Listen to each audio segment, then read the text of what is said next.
सहनाववतु सहनौ भुनक्तु सह वीर्यं करवावहै तेजस्विनावधीतमस्तु मा विद्विषावहै।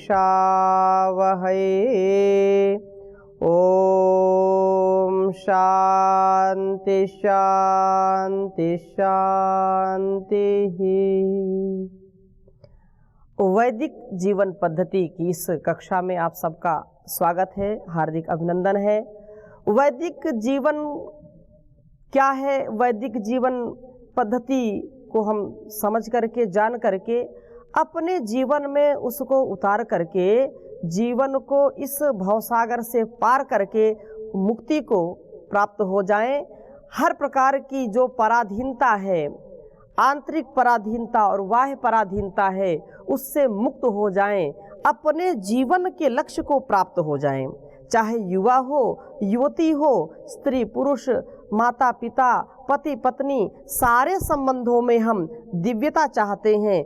और उस दिव्यता के लिए ऋषियों की जो परंपरा है, ऋषियों का जो उपदेश है, उससे हम ओतप्रोत हो करके, हम चाहे विद्यार्थी हों, चाहे सन्यासी हों, चाहे वानप्रस्थी हों, चाहे गृहस्थी हों, अपने कर्तव्य को, निज कर्तव्य को जान करके, वैसा आचरण करके अपने जीवन को सुखमय, शांतिमय और उत्साहमय बना सकते हैं। तो ये जो सतत सत्संग का प्रवाह चल रहा है, वैदिक जीवन पद्धति के माध्यम से हम जो कुछ सुन पा रहे हैं, जान पा रहे हैं, उसको अपने जीवन में उतार करके निसंदेह हम एक अच्छे मार्ग का, सुपथ का वर्णन कर रहे हैं। इसका जो है हम अपने जीवन में आधान कर रहे हैं। तो इस क्रम में पुनः प्रातः काल के जो दिव्य मंत्रों का हम स्वाध्याय कर रहे थे, चौथे मंत्र का, ऋग्वेद के चौथे मंत्र का जो जागरण मंत्र है, उनका स्वाध्याय कर रहे हैं।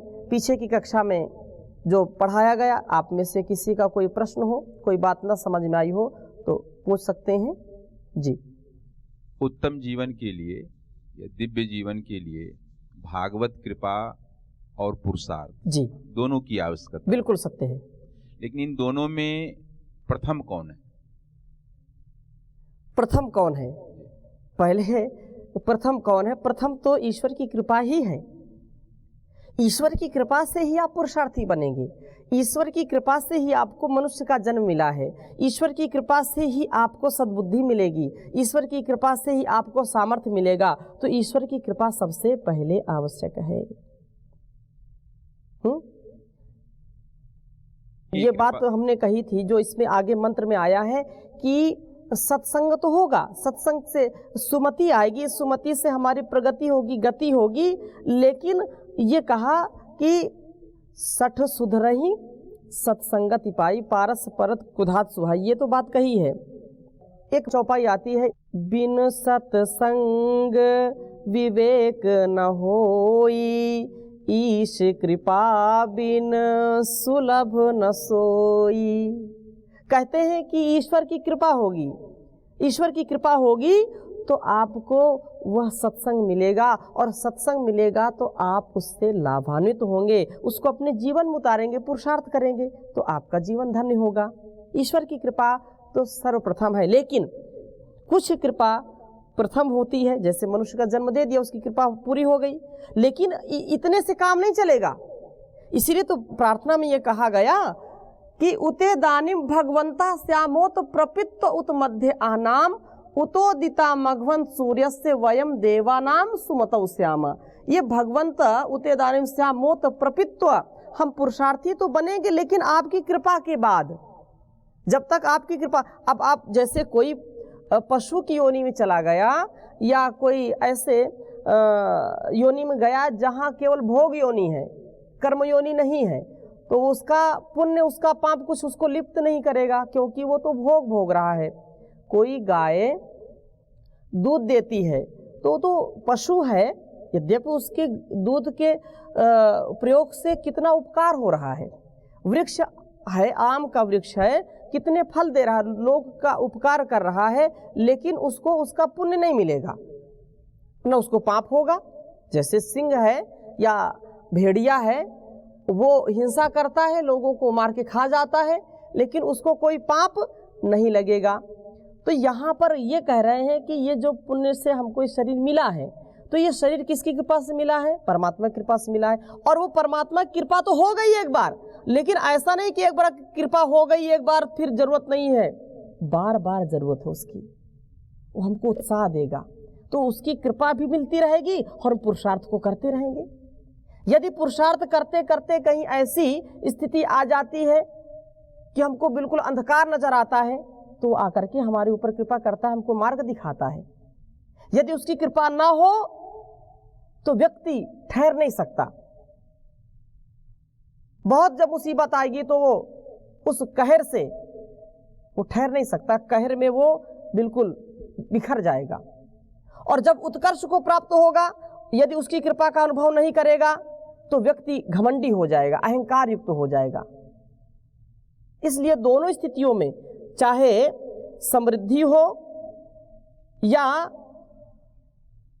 बिल्कुल वृद्धि हो जाए, बिल्कुल जो है पतन की स्थिति में हो जाए, तो भी दोनों स्थितियों में उसको ईश्वर की कृपा का विशेष मांग होती है। ईश्वर की कृपा उसको मिले, ऐसा उसके मन में होता है जो साधक होता है। उसकी कृपा के बिना एक कदम भी हम नहीं चल सकते। कृपा है और पुरुषार्थ हमारा है। जी,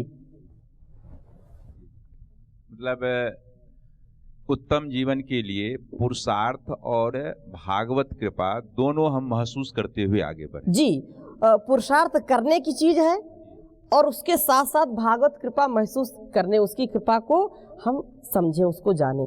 क्योंकि पुरुषार्थ करने का केवल सोचना या महसूस करना कि मैं बैठा हूँ और नदी में मैं बहुत तेज नाव चला रहा हूँ, चप्पू चला रहा हूँ, केवल बैठे बैठे कोई विचार करे तो क्या वो नदी से पार हो जाएगा? नहीं होगा। वो सोचे, ऐसे विचार करे कि मैं बैठे बैठे चारों वेदों का जाता हो जाऊं, मैं पढ़ लिया, ऐसा हो सकता है क्या? नहीं हो सकता। और जो भी सामर्थ्य है उसकी परमात्मा की कृपा से ही मिलता है। वो व्यक्ति चाहता है कि मैं सफर करूं, लेकिन वो साधन उसके पास नहीं है। वो चाहता कि मैं दौड़ूं, मैं चलूं, दूसरों की सेवा के लिए भागूं, लेकिन पैर नहीं उसके, कैसे कर पाएगा? ईश्वर की कृपा के बिना कैसे कर पाएगा?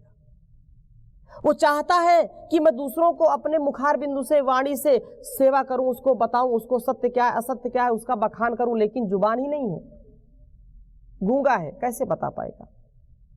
चाहता है कि हाथों से दूसरों की सेवा करूं, मरहम पट्टी करूं, माता पिता गुरु आचार्यों की, समाज की सेवा करूं, लेकिन हाथ ही नहीं, कैसे करेगा? तो उसके लिए उत्तम आरोग्य भी मिले, यही तो उसकी कृपा है। उसकी कृपा के बिना हम निरोगी नहीं रह सकते। उसकी कृपा के बिना हमको अच्छा आहार नहीं मिल सकता। उसकी कृपा के बिना हम अच्छा व्यवहार नहीं कर सकते। वो पल पल, क्षण क्षण हमको सतर्क करता है, हमको सजग करता है। इसलिए उसकी कृपा बहुत आवश्यक है। बिना उसकी कृपा के हमारा जीवन चल नहीं सकता। जी, और कोई प्रश्न? ओम स्वामी जी। जी, बहुत अच्छी बात पूछ रहे थे अभी सुरेंद्र भाई जी।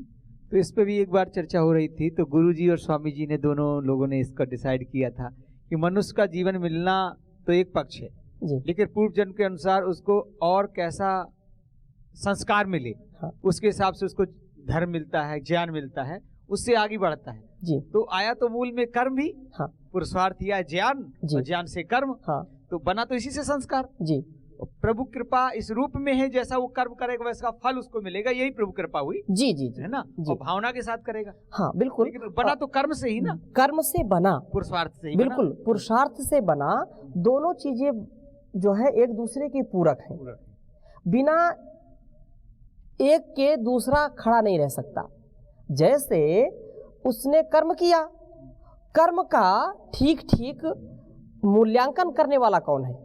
परमपिता परमेश्वर है। तो उसने ठीक ठीक जाना, उसने ठीक ठीक समझा, आपके एक एक व्यवहार की, एक एक क्रिया की उसने जो है जांच की, तब जाकर के नहीं ये व्यक्ति मनुष्य के लायक है, मनुष्य की योनि इसको मिलनी चाहिए, मनुष्य जन्म का ये अधिकारी है। और उसमें फिर और जांच किया। एक तो मनुष्य ये है कि भाई मनुष्य है तो कहीं ऐसे लोगों के बीच में जन्म दे देता जहां पर इतना भ्रष्टाचार, अत्याचार, दुराचार है, जहां जान नाम की कोई चिड़िया ही नहीं जाती है, तो मनुष्य का तो जन्म वहां भी मिलना था। और एक ऐसे सदपुरुषों के बीच में जन्म दे दिया, ऐसे माता पिता के माध्यम से उसका आविर्भाव हुआ, अवतरण हुआ कि जहां बड़ी दिव्यता है। एक तो ऐसे देश में ऐसे जो है स्थान पर जन्म दिया जहां पर बिल्कुल नितांत ज्ञान का अभाव है, नितांत अभाव में जिसका भरण पोषण हुआ, बिल्कुल निकृष्ट कह लो, जिनका कुछ व्यवहारिकता ही नहीं है, तो मनुष्य तो वो भी है। और मनुष्य एक ये है जो सद्पुरुषों के बीच में है, ऐसे माता पिता से जिसका जन्म हुआ जो स्वयं धार्मिक विद्वान है, तो अंतर हो गए कि नहीं? तो इसकी जो है परख करने वाला कौन है? वो परमपिता परमेश्वर है। अच्छा, फिर माता पिता के जन्म देने के बाद फिर अच्छे गुरुओं का सानिध्य मिले, ये भी बड़े सौभाग्य की बात है।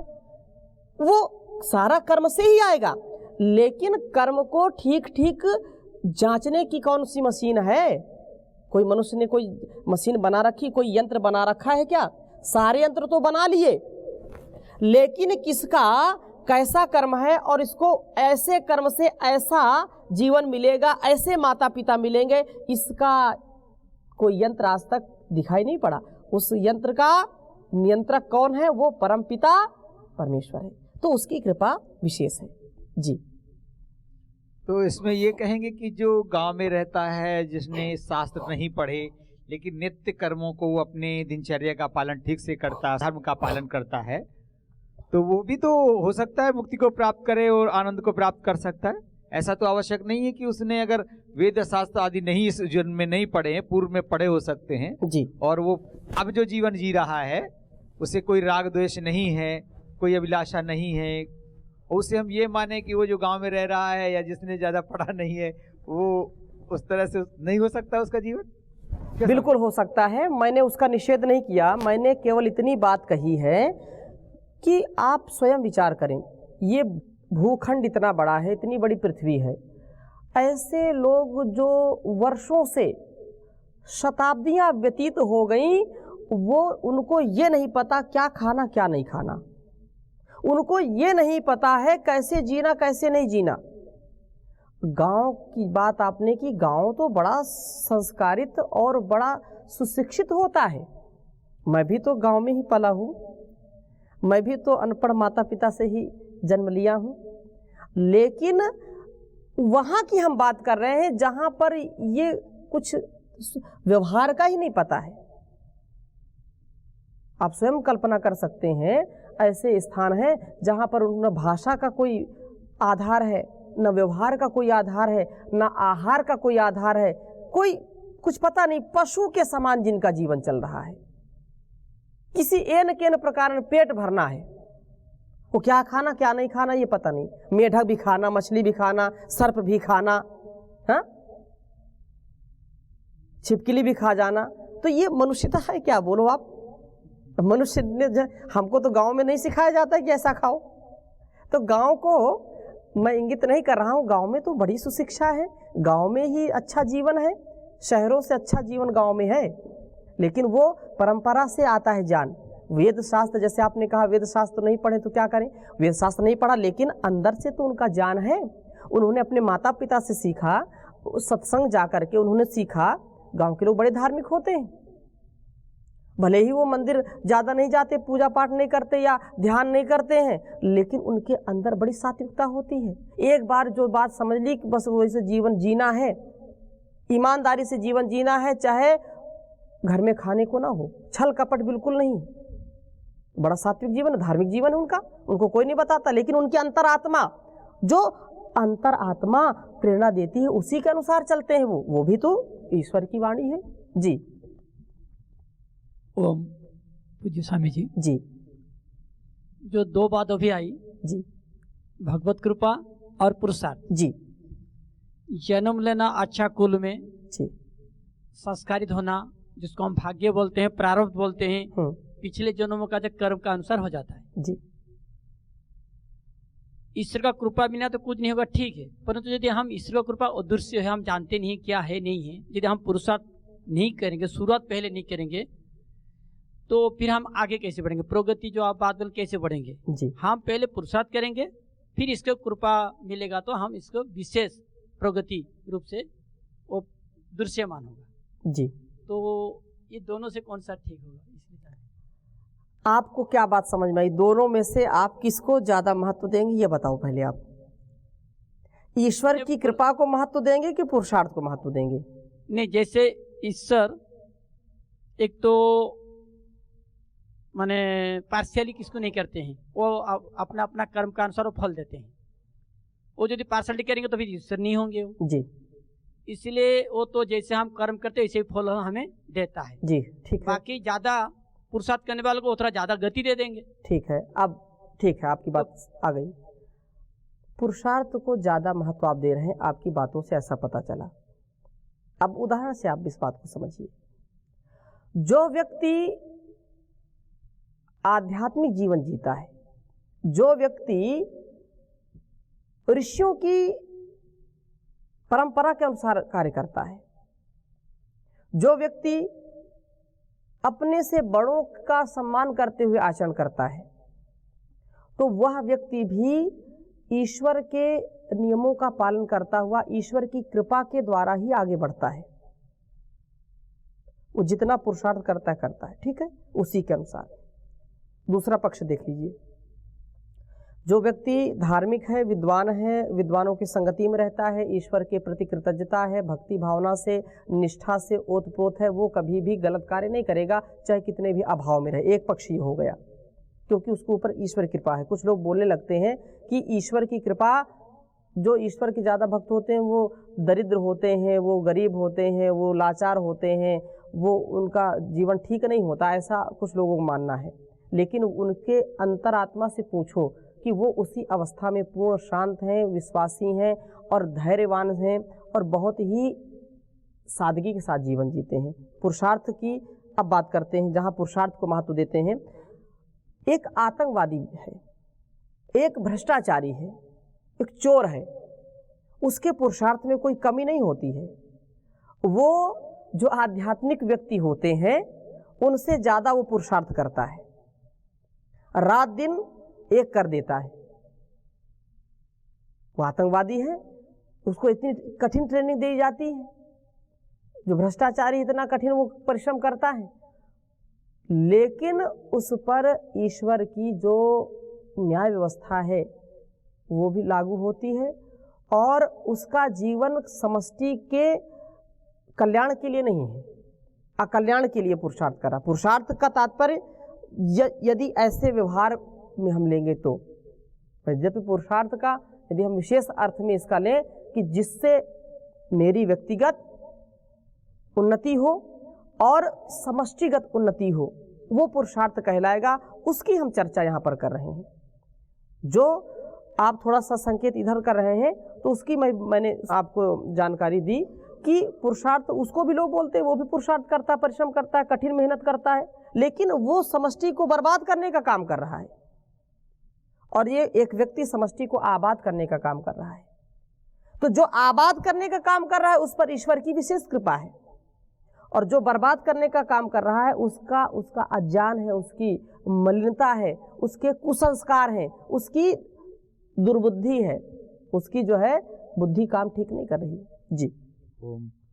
पुरुषार्थ की प्रेरणा तो परमात्मा ही देता है। जी, वो तो मैंने कह दिया। अच्छे और बुरे का बोध भी तो परमात्मा के ज्ञान के ही द्वारा होता है। जी जी। जैसे अभी आपने कहा कि एक आतंकवादी बन जाता है, पुरुषार्थ करता है, ये पुरुषार्थ है, वो गलत कार्य है। जी। अच्छा और बुरा, इसकी विवेचना ही तो परमात्मा की बुद्धि के द्वारा मिलता है और ये परमात्मा के द्वारा विवत है। तो पहले तो परमात्मा की प्रेरणा ही हुई, परमात्मा का वही आशीर्वाद ही हुआ। जी। इसके बाद ही पुरुषार्थ कर पाएंगे। हाँ, इसीलिए एक बचपन में भी आपने सुना होगा, अभी भी, ईश्वर अल्लाह तेरो नाम सबको सन्मति दे भगवान। तो सन्मति कब आएगी? जब उसकी कृपा होगी। एक प्रार्थना बचपन में गाते थे, हे प्रभु आनंद सिंधो ज्ञान हमको दीजिए, लीजिए हमको शरण में, हम सदाचारी बने, ब्रह्मचारी धर्म रक्षक वीर व्रतधारी बने, वीर व्रतधारी बने। गत हमारी आयु हो प्रभु लोक के उपकार में, लोक के उपकार में। हाथ डाले ना कभी हम भूल कर अपकार में, भूल कर अपकार में। तो जो प्रार्थनाएं हैं, जो यहाँ पर प्रार्थना की जा रही है कि आपकी कृपा और हमारा पुरुषार्थ बना रहे।